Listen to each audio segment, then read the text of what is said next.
যে ওয়াইটি প্ল্যাটফর্ম নাকি source of ইনকামের একমাত্র রাস্তা, যাদের জন্য এই এত এত টাকা ইনকাম করছে এই গামলা, তাদেরকেই বলছে যে তার জীবনের অনেক বড় বিপদ রেখে আনে নাকি সেই সমস্ত ভিউয়ার্সরা।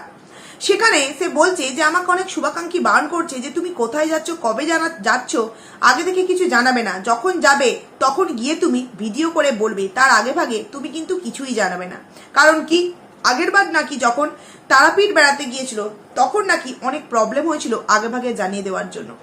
জানি না বন্ধুদের কতজনের মনে আছে, তবে একটু আমি মনে করে দিতে চাই। আচ্ছা তোমরা একটু মনে করে দেখো তো, তারাপীঠ যখন বেড়াতে যাওয়ার কথা হয়েছিল তখন কি কোনো ভিউয়ার্সদের জন্য তাদের বেড়াতে যাওয়াটা ক্যান্সেল হয়েছিল, নাকি তার কুকর্মের ফলের জন্য ভগবান তাকে ওপর থেকেই শাস্তি পাঠিয়ে দিয়েছিল যে যে পাপ কাজ করে, যে মহাপাপ কাজ করে তুই তীর্থস্থানে পুজো দিতে যাচ্ছিস, নিজের পাপ বা নিজের কালিমা ধুতে যাচ্ছিস, সেখানে ভগবানই তাকে নিয়ে আসতে চায়নি, যেই কারণে তার কুকর্মের ফলবশত তার কিন্তু কোর্টের কাজ পড়ে গিয়েছিল। সেখানে কি কোনো ভিউয়ার্স ওখানে নাক গলিয়েছিল বা কোনো ভিউয়ার্সের কোনো রকম কোনো ফোন দিয়ে এটেছিল তার এই বেড়াতে যাওয়ার বিষয়টাকে ক্যান্সেল করবার জন্য? তাহলে এই গামলা আজকে কিভাবে বলতে পারে যে ভিউয়ার্সদেরকে আগে ভাগে নাকি জানালে তার কোনো বিপদ ঘটতে পারে না?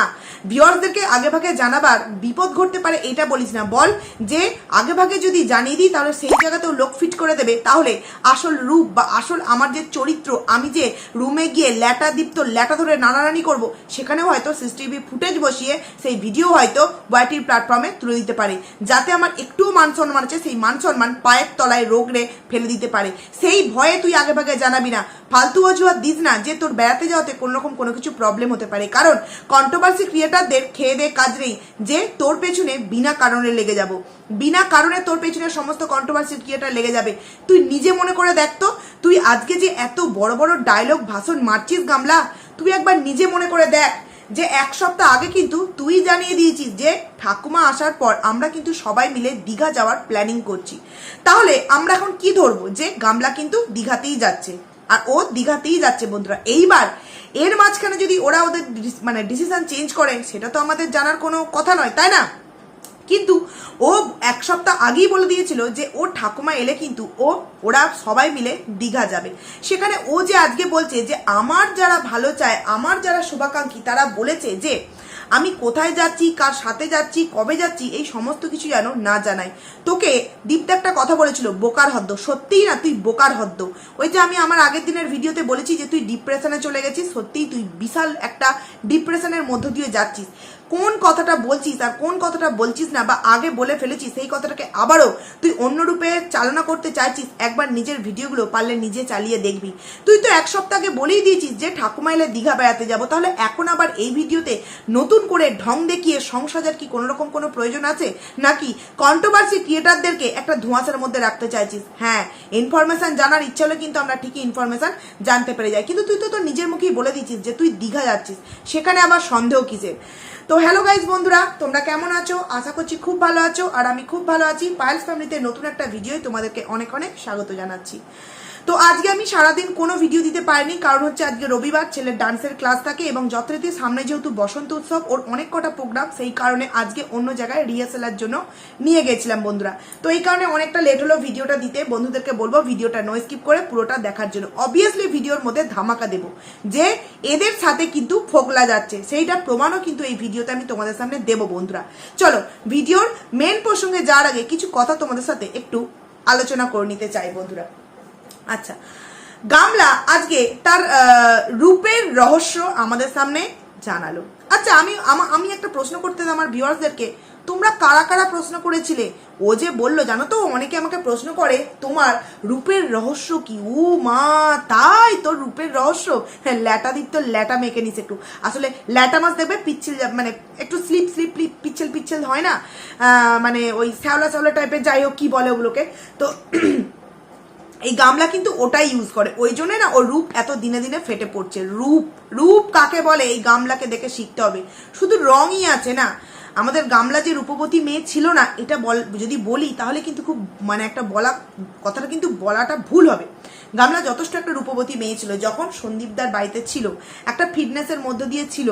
তার একটা সন্তান হয়ে যাওয়ার পরেও কিন্তু তাকে দেখে মনে হতো না যে তার একটা সন্তান হয়ে গেছে। তাকে যথেষ্ট ইয়ং, যথেষ্ট স্মার্ট এবং যথেষ্ট মানে একটা কি বলবো স্টাইলিশ মেয়ে বলে মনে হতো। কিন্তু এখন যখন সন্তান ছাড়া, সংসার ছাড়া বাবার বাড়িতে এসে রিল্যাক্সে দিন যাপন করছে, তখন তাকে মনে হয় 70 বছরের একটা বুড়ি। না, এক্ষুনি অনেকে আমাকে কমেন্টস করবে, তোমাকে কি এমন দেখতে যে তুমি গামলাকে নিয়ে প্রশ্ন করছো? না, আর এই প্রশ্নটা আমার কোনো রকম ভাবেই করা সাজে না।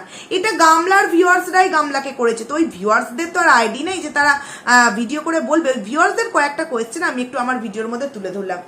ও নাকি আবার ওর রূপের রহস্যকে জানতে চেয়েছে, সেই কারণে ও আমাদেরকে রূপের রহস্যের অ্যাড দিল। আচ্ছা দেখো বন্ধুরা, একটা কথা বলি, কল রেকর্ডিং নিয়ে তো অনেকে অনেক কিছু বললো যে এআই অ্যাপের মাধ্যমে কল রেকর্ডিংটাকে নাকি অন্য গলার ভয়েস করে এখানে মানে করা হয়েছে। মেনে নিলাম, ঠিক আছে, চলো মেনে নিলাম। কিন্তু আমরা তো প্রত্যেকেই জানি যে ওটা অরিজিনাল কল রেকর্ডিং ছিল। তবু যদি আমরা মেনে নিই, চলো কল রেকর্ডিংকে সাইডে ফেলছি, মানে পাশের খাতায় রাখছি। তাহলে আজকের প্রোডাক্টে যখন সে বললো কিভাবে তোমরা অর্ডার করবে, চলো তোমাদেরকে দেখে নিই, তখন কেন অ্যাড্রেসটা রিভিল করা হলো? হ্যাঁ, অ্যাড্রেসটা রিভিল করা হয়েছে। কিভাবে? পুরো জায়গাটা কিন্তু আমাদের সামনে দিয়ে অ্যাড্রেসের জায়গাটা ব্লার করা হলো। আচ্ছা, ও তো এমন করতেই পারতো, ওই জায়গাটা পুরোপুরি মানে ওপরটাকে পুরো এডিট করে জাস্ট ওইটুখানি পোর্শন দিতে পারতো, কিন্তু ও ওটা না করে কি করেছে? ব্লার করেছে। তার মানে এইখান থেকেই প্রমাণ হয় যে ও এই প্রোডাক্টগুলো কিন্তু ওই সেম অ্যাড্রেসে অর্ডার করেছিল, যেই অ্যাড্রেস কিনা আমরা আগের প্রোডাক্টে দেখতে পেয়েছিলাম। ঘোড়ার রাস ঘোনা, যেখানে রসের মানে গড়াগড়ি খায়, এবং পি সরকার, যে হচ্ছে আমাদের গামলার শ্বশুর মশাই, যেই শ্বশুর মশাইয়ের কাছে কিনা গামলা খুবই একটা ভদ্র মেয়ে, ভদ্র বৌমা, এবং তার আগের শ্বশুরবাড়ি তাকে এত অত্যাচার করেছিল যে সে বাধ্য হয়ে এই ল্যাটাদীপ্ত ল্যাটা ধরতে বাধ্য হয়েছে। বুঝলে তো বন্ধুরা? সেখানে তোমরা একটা জিনিস ভেবে দেখো, যে যদি অ্যাড্রেসটা যদি অন্য হতো, ধরো ওর নিজের বাড়ির হতো বা মনায়ের হতো বা অন্য জায়গাকার হতো, ও যেহেতু ওর বাবার বাড়িতে থাকছে, তাহলে ওর প্রোডাক্টগুলো আসবে নিশ্চয়ই ওর অ্যাড্রেসে বা মনায়ের অ্যাড্রেসে, এছাড়া আশপাশের লোকের অ্যাড্রেসে তো আসবে না। তাহলে ও জায়গাটা ব্লার কেন করলো? কারণ কি, সেম অ্যাড্রেস রাখা আছে, যেই অ্যাড্রেস কিনা আগের প্রোডাক্টগুলোর জন্য মানে ওখানে দেওয়া হয়েছিল, ঘোড়ার রাস ঘোনা এবং পি সরকার। সেই কারণেই এই ভিডিওতে প্রোডাক্টগুলোর কথা যখন আমাদের সামনে বললো যে তোমরা কিভাবে অর্ডার করবে, ওখানটা কিন্তু অ্যাড্রেসের জায়গাটা আছে, রিভিল তো করেছে, কিন্তু ব্লার করে দিয়েছে। তাহলে বন্ধুরা, যারা গামলার ওই কিছুদিন আগে একজন শাশুমা বলেছিল যে শুধুমাত্র তো একটুখানি ফেসবুকে চ্যাটিং করেছে, তার মানে কি এটা প্রমাণিত হয় যে সে অন্য কোনো ছেলের সাথে পরকীয়ায় লিপ্ত আছে? তো ওই ভদ্র মহিলা বা এদের মতো যে সমস্ত ভদ্র মহিলা ভিউয়ার্স আছে, তাদেরকে প্রশ্নটা করতে চাইছি, তারা কেন গামলাকে প্রশ্নটা করলো না যে তুমি নিশ্চয়ই অ্যাড্রেসটা মানে আমাদের সামনে দেখাতে চাইছো না, তাহলে তুমি ওখানটা ব্লার কেন করলে? ওখানটা তো তুমি এডিট করে পুরোপুরি বাদ দিয়ে দিতে পারতে। ব্লার করলে তার মানে কিন্তু ওই অ্যাড্রেসটা আগের অ্যাড্রেসই ছিল, সেই কারণেই কিন্তু তুমি ব্লার করে দিয়েছো। কিন্তু না, ভিউয়ার্স মানে যারা ওর নাকি শুভাকাঙ্ক্ষী, যারা ওর নাকি সাপোর্টে কথা বলে, তারা হচ্ছে তোমার নাক কান কাটা। তারা বুঝতেও পারছে না যে তাদের শুভাকাঙ্ক্ষী মানে তার শুভাকাঙ্ক্ষী হতে গিয়ে তার কত বড় মানে ক্ষতি তারা করে ফেলছে বন্ধুরা। ঠিক আছে, চলো যাই হোক, এই বিষয়টাকেও বাদ দিলাম। তারপর আচ্ছা, তোমাদের কোথাও সন্দেহ জাগছে না? দাদা এবং বাবা বেড়াতে যাচ্ছে না। বেড়াতে কারা যাচ্ছে? 4টে মেয়ে, ঠাকুমা যাচ্ছে, বৌদি যাচ্ছে, মা যাচ্ছে, মেয়ে যাচ্ছে। একটা অবাক করা বিষয় যে চারজন মহিলা বেড়াতে যাচ্ছে, অথচ তাদের সাথে কোনো পুরুষ যাচ্ছে না। না, আমি এখানে এটা বলছি না যে মেয়েরা একা যেতে পারে না, কিন্তু তোমাদের কোথাও একটু অদ্ভুত লাগছে না যে যেখানে বৌদি যতবার বাপের বাড়ি যাচ্ছে ততবার দাদা যাচ্ছে, বৌদি যতদিন থাকছে দাদা ততদিন করে গিয়ে থাকছে। তাহলে এই জায়গায় দাদা কেন গেল না? আমি যদি বাবার কথাটা মেনেও নিই যে বাড়ি পাহারা দেওয়ার জন্য বাবা গেল না, দাদা কেন যাচ্ছে না বন্ধুরা? নিশ্চয়ই তো কিছু একটা বিষয় আছে যেই কারণে দাদা যাচ্ছে না। মানে এমন কোন একটা মানুষ যাচ্ছে যার ওপর ভরসা করে মানে ওদেরকে পাঠানো যায়, যে এই মানুষটা যাচ্ছে, এই মানুষটার উপর ভরসা করে কিন্তু পাঠানো যায়, তো মানে তাদের 4জনকে ছেড়ে দিয়েছে। এইবার তোমরা একবার ভেবে দেখো বন্ধুরা, দাদা যে যাচ্ছে না এর পেছনে নিশ্চয়ই তো কোনো রহস্য আছে, নিশ্চয়ই কোনো রহস্য আছে এর পেছনে।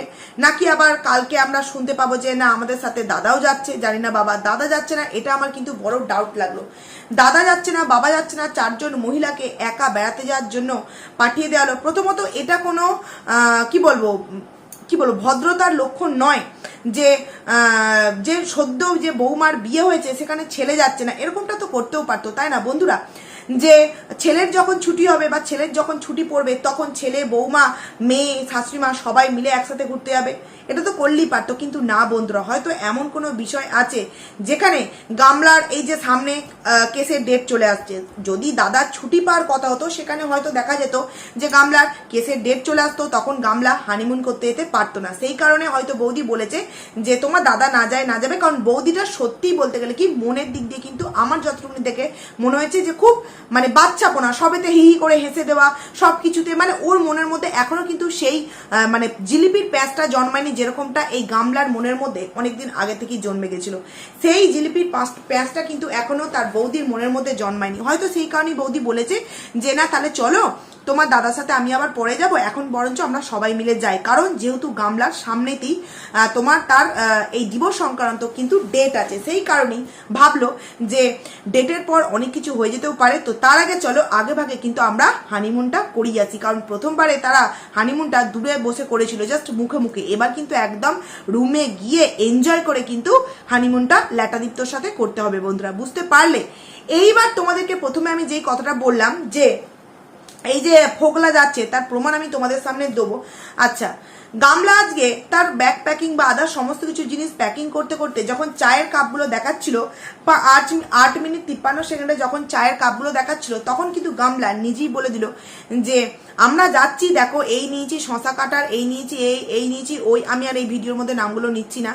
তো তার সাথে সাথে দেখো অগন্তিক কাপ নিয়েছি, এরকম ও কিন্তু দেখালো যে কাপের কোনো অভাব নেই। তারপর ও কিন্তু একটা কথা বললো যে তোমরা কাপগুলোকে গুনে নাও, তাহলে কিন্তু তোমরা বুঝতে পারবে যে যতগুলো কাপ তত জন মিলে কিন্তু আমরা যাচ্ছি। মানে কন্ট্রোভার্সি ক্রিয়েটার তথা ভিউয়ার্সদেরকে কিন্তু পিঞ্চ মেরে বা পোক করে একটা কথা বলা হলো যে আমরা যেমন বলি না যে 2জন মানুষ 4জন কাপ কিসের জন্য, 3জন মানুষ 6টা ডিম কিসের জন্য, এই যে কথাগুলো বলি সেই কথাগুলো কিন্তু গামলার ভিডিওর মধ্যে ইনডাইরেক্টলি জানিয়ে দিল 8 মিনিট 53 সেকেন্ডে যে তোমরা চায়ের কাপগুলো গুনে নাও, গুনে নিয়ে তোমরা ভেবে নাও যে যতগুলো কাপ ততজন মানুষ কিন্তু আমরা যাচ্ছি। কেন রে গামলা, আমরা কি তোকে প্রশ্ন করেছি যে তুই কোথায় বেড়াতে যাচ্ছিস, তোর সাথে কে যাচ্ছে না যাচ্ছে? কারণ আমরা খুব ভালো করেই জানি যে সামান্য একটু বিয়ে বাড়ি বা সামান্য একটু রেস্টুরেন্ট বা সামান্য একটু মেলা দেখতে গেলেও যেখানে এই ল্যাটাদীপ্ত ল্যাটা নিয়ে ঘোরাঘুরি করতে আরম্ভ করে দেয়, সেখানে তোরা হানিমুন যাচ্ছিস বলে কথা, আর সেখানে ল্যাটাদীপ্ত যাবে না, এটা কি কখনো হতে পারে?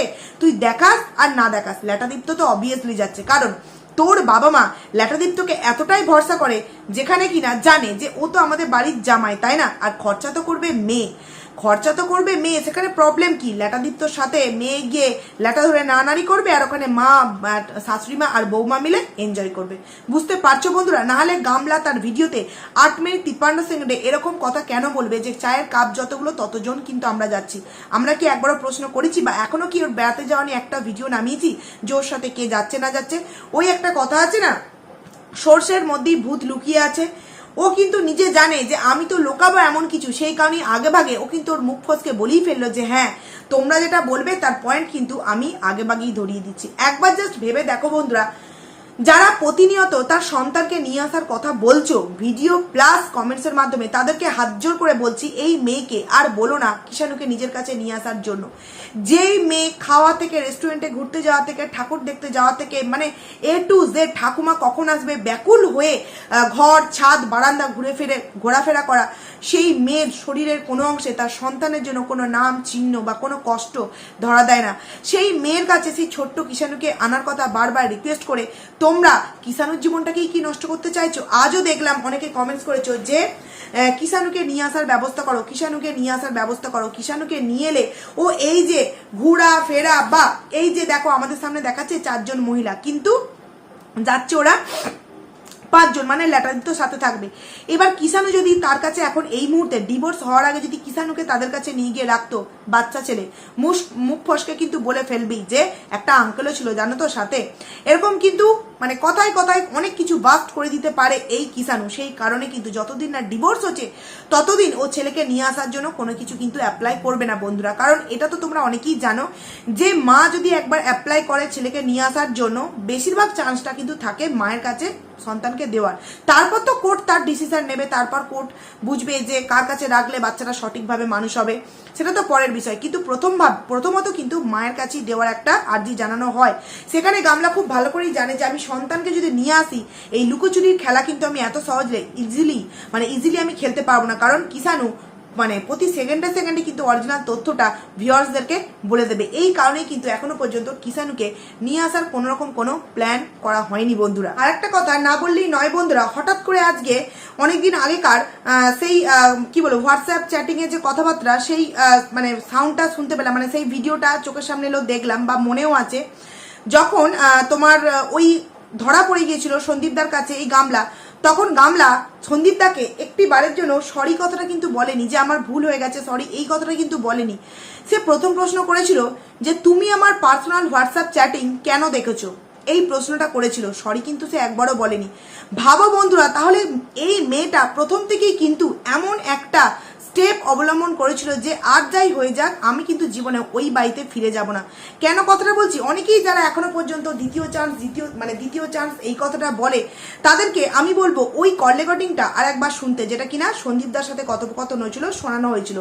সেখানে কিন্তু একবারের জন্য গামলা বলেনি যে আমার ভুল হয়ে গেছে সরি। সে কিন্তু মুখের উপর বলেছিল যে তুমি আমার ঘরে থাকবে, সে আমার বাইরে থাকবে। এমনকি যখন সন্দীপদা এই এস সরকারের বাবা মাকে নিয়ে দু একটা হয়তো খারাপ মন্দ কথা বলেছিল, তখন কিন্তু এই গামলার এতটাই নতুন শ্বশুর শাশুড়ির প্রতি এতটাই তখন থেকে টান ছিল, সে কিন্তু তখনই বলছে, কল রেকর্ডিং এর মধ্যে শোনা যাচ্ছে যে তুমি এস সরকারের বাবা মাকে কোনো বাজে কথা কিন্তু বলবে না। তাহলে একবার ভেবে দেখো বন্ধুরা, যে ওকে যে এই যে বলছো দ্বিতীয় চান্স, যদি সত্যি দীপদা দ্বিতীয় চান্স দিয়েছিল তো সে তো সেই দ্বিতীয় চান্সটাকে গ্রহণ করেনি, কিন্তু যদি আবারও কোনো চান্স দিতে যেত, সত্যি কি গামলা সেই চান্সটাকে মানে গ্রহণ করতো বন্ধুরা?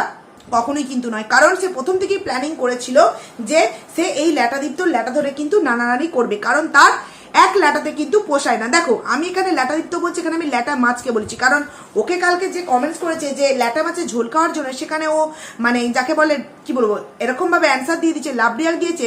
সেখানে ল্যাটাদীপ্ত মানে কি বলতে চাইছি আশা করছি তোমরা বুঝতেই পারছো, যে যেই মেয়েটা কল রেকর্ডিং ফাঁস হয়ে যাওয়ার পরেও বলছে যে তুমি এস সরকারের মা বাবাকে কোনো খারাপ কথা বলো না, অথচ ওই মেয়ে দুদিন পর ওই শাশুড়িতে ওই শ্বশুরবাড়ি থেকে এসে যেই শাশুড়ির সাথে 5-5টা বছর সুখে শান্তিতে আনন্দ করে মজা করে, যেই বৌমাকে বেবি হওয়ার জন্য সকাল 10টাকে ঘর থেকে বেরোতে দিত না, সেই যেই শাশুড়ি বৌমাকে মুখের গোড়ায় খাবার তৈরি করে দিত, সেই শাশুড়িকে বলছে কিনা যে শাশুড়ি আমার কোনো এক পুরুষের সাথে পরকীয়ায় লিপ্ত। কি না নিজে পরকীয়া করেছে, নিজের গায়ে যে ব্লেমটা লাগানো হয়েছে বা লাগিয়েছে কন্ট্রোভার্সি ক্রিয়েটাররা, সেই দোষটা কিন্তু উল্টে ওই গামলা এই আমাদের সন্দীপদার মায়ের ঘাড়ে লাগিয়েছিল। কিন্তু আমরা যে ব্লেমটা লাগিয়েছিলাম সেটা তো অরিজিনালি সত্য ছিল, কিন্তু গামলা যে ব্লেমটা লাগিয়েছিল সন্দীপদার মায়ের উপর, সেটা কি সত্যিই বন্ধুরা অরিজিনাল সত্য ছিল? যেই মেয়ে চুরি করে ধরা পড়ার পরও সে বলে যে সরি আমি বলবো না, অথচ আমি চুরি করেছি এর জন্য আমি ক্ষমাও চাইবো না, সেই মেয়েটাকে কি সত্যি দ্বিতীয়বার কোনো চান্স সত্যি না দিয়ে ভুল করেছে? না দেয়নি তো বলবো না, দিচ্ছে অবশ্যই, কিন্তু সে হয়তো পুরো সোশ্যাল মিডিয়ার সামনে এসে দ্বিতীয় চান্সটা দেয়নি। সেটা না দিয়ে কি সন্দীপদা খুব বড় ভুল করেছে বন্ধুরা? তো বন্ধুরা ভিডিওটা আমার অনেকটা বড় হয়ে গেল। মোটমাট কথা দেখো, ও ল্যাটাদীপ্তর সাথে যাক না যাক, কোনো না কোনো সূত্র ধরে তোমরা তো অবভিয়াসলি জানতে পারবে, যতটুকুনি জানতে পারবো ততটুকুনি অবভিয়াসলি তোমাদের সাথে শেয়ার করব। তবে আমার কাছে প্রশ্ন রইল, 8 মিনিট 53 সেকেন্ডে গামলা কেন বললো যে যতগুলো কাপ নিয়ে যাচ্ছি ততজন আমরা মানুষ যাব, মানে ওরা ছাড়াও কেউ তো যাচ্ছে, তবেই না এই কথাটা বললো? তো যাই হোক, চলো বন্ধুরা ভিডিওটাকে এখানে এন্ড করছি। কেমন লাগলো অবশ্যই কমেন্টস করে জানিও। খুব তাড়াতাড়ি তোমাদের জন্য আবারও একটা নতুন ভিডিও নিয়ে আসছি, ততক্ষণে তোমরা কিন্তু খুব ভালো থাকবে। চলো টাটা।